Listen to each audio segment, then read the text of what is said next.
Hi. So I'm going to tell you why I'm not a vegan, why I'm an omnivore. I know I might get a lot of hate for this video. Simply, I really don't think that humans are any more special than not only a non-human animal, but not only a non-human animal, but also a mold, a mushroom, a rock, a waterfall, a tree. Everything is connected. And the only reason I do think it's wrong, though, to eat human flesh, because for one thing, it's illegal.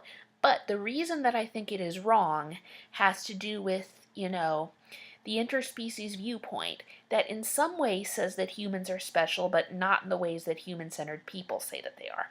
So the way that I've see humans as special, I've explained it in my previous Tu Shevat video about how only humans are capable of, creating medical technology that can sew body parts back onto someone who lost them in an accident, who could create, by the same token, create tail implants for humans and create species and gender reassignment surgeries and use medication to create new medicine to cure previously uncurable diseases and injuries. So, and this knowledge of medicine and technology does not necessarily, should not be used to keep humanity as it is without any tails or animal ears or anything, but to keep the sacredness of the way humans look just as they look, now as in God's image, as opposed to looking like something other than human. See, that is where I think a lot of human-centered monotheists get it wrong. They think that because one reason that human beings are so different and special compared to other animals is because they have this knowledge of technology and medicine that animals do not, non-human animals do not. But then they say that, the sanctity of the way humans look has to be protected, and to give any human a tail or wolf ears or, dinosaur scales or whatever would be to basically an abomination that would twist and distort the way God made man in his own image. I have a real problem with that. So, to put it this way, one of the reasons I see humans as special is because humans are capable of being less centered on their own species than any other animal can be. And that is the interspecies view as opposed to the human-centered view. So, and the way this relates to meat eating is basically pure non-human animals, some are capable of greater self-awareness, such as elephants, other primates, and whales, and because of that, I don't think it's right to kill or eat any of those animals ever. But livestock usually, such as cows, pigs, turkeys, those animals, if you're a pure livestock and you're not a satyr, centaur, minotaur, or any type of livestock kin, you really don't have the same cognitive ability to understand, who you are completely, to perceive of being anything other than the species that you are. And that is why I don't think it's wrong to basically have livestock, which are kind of the equivalent of human slaves being domesticated, and to take their meat, milk, and eggs, because there are methods of slaughter that are humane. In fact, like I've said before, even the commercial livestock industry is not as horrible as animal activists show it to be. It has some definite problems, so the best thing to do would be local, small-scale agriculture for meat, eggs, and dairy, and for all other food for that matter.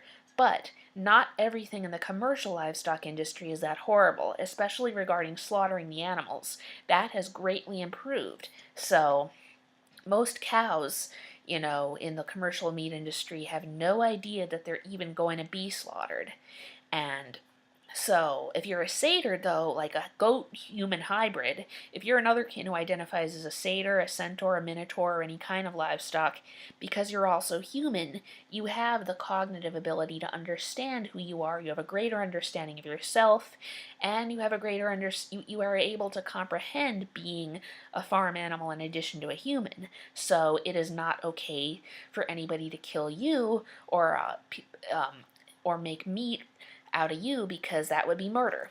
The same thing could be said, though, for, there are other kin who identify as plants. There's wood sprites, tree fairies, nymphs, and other kinds of, dryads, other kinds of specific other kin who are human plant hybrids. You might identify as a mushroom or a lichen or a mold as well. So, by the same token, if you're a vegan and you kill somebody who identifies as plant or fungus kin because you say, oh, they're a mushroom, I can put them on my vegan cheeseless pizza, or, I can put them in my salad, you still will and should go to jail for murder. In this case, humans are special, but not in the way that human-centered people say that they are. And that is, how I rationalize being an omnivore. So, yeah. Examples of this can even be seen in pop culture, where there's an interspecies, view of the universe. If you look at the old episodes, new episodes technically too, but I hate New School Sesame Street, so I'm just gonna say old school. Look at the old episodes of Old School Sesame Street when you have Muppets that represent human-animal hybrids, and you have real animals, and then you have the humans in the show. So if you'll see, there's Gladys the cow, Meryl sheep, Buster the horse. You have a couple of human livestock hybrid Muppets, and you have some monster puppets that kind of have horns and might have livestock-like features, and you see them eating sandwiches with meat and other meat, egg, and dairy dishes at Hooper's store and throughout the show. However, nobody would eat them, because if anybody shot and ate them in the show, then the show wouldn't even allow it. So that is how I rationalize my being an omnivore.